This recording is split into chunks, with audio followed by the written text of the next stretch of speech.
সবাই শপথের জন্য প্রস্তুত। আমরা আল্লাহ রাব্বুল আলামিনকে সাক্ষী রাখিয়া শপথ করিতেছি যে জীবনের সর্বাবস্থায়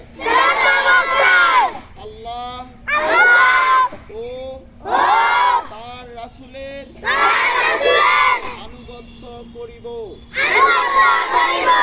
মাতা পিতা, শিক্ষক ও গুরুজনদের শ্রদ্ধা করিব।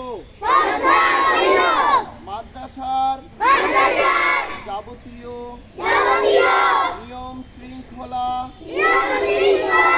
মানিয়া চলিব।